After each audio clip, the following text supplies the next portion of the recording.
তীর জুয়ার আসরে পুলিশ অভিযান, দু স্থান থেকে গ্রেপ্তার 11 জন জুয়ারি। ঘটনা বৃহস্পতিবার দুপুরে রাজধানীর বনকুমারী বাজার এবং সেন্ট্রাল রোড এলাকায় পূর্ব থানায় পুলিশ এই অভিযান চালায়। নেশার সাথে সাথে বাড়ছে তীর এবং জুয়া খেলার রমরমা। রাজ্যের বিভিন্ন বাজারগুলিতেই এখন নেশার পাশাপাশি তীর জুয়ার আসর বসেছে। এতে সর্বশান্ত হচ্ছে যুব সমাজ। দুর্বৃত্তদের জন্য সাধারণ মানুষ পুলিশের কাছে এই অভিযোগ জানাতে ভয় পাচ্ছেন। তারপরও গোপন সংবাদে পাওয়া খবরের ভিত্তিতে পুলিশ অল্প স্বল্প অভিযোগ চালিয়ে যাচ্ছে।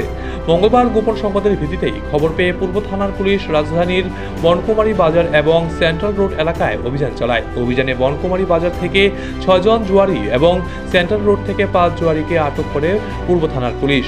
এই অভিযোগের নেতৃত্বে ছিলেন পূর্ব থানার ওসি সুব্রত দেবনাথ, তার সহযোগী ছিলেন এসআই নারায়ণ দেব।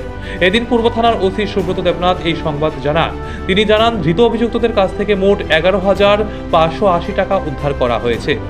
দেখুন, দুপুর নাগাদে আমাদের কাছে গোপন খবর আসে যোগেন্দ্রনগর এলাকাতে বনকুমারী বাজারে একটা জায়গাতে তীর জুয়া খেলা চলছে। আরেকটা হলো আমাদের সেন্ট্রাল রোডের এলাকাতে, দুটো জায়গাতে তীর জুয়া খেলা হচ্ছে। খবরের ভিত্তিতে আমি এবং আমার থানার সাব ইন্সপেক্টর নারায়ণ দেব এবং অন্যান্য স্টাফরা তৎক্ষণাৎ আমরা ছুটে যাই। অ্যাকর্ডিংলি আমরা গিয়ে খবরটা সত্যতা যাচাই পাই।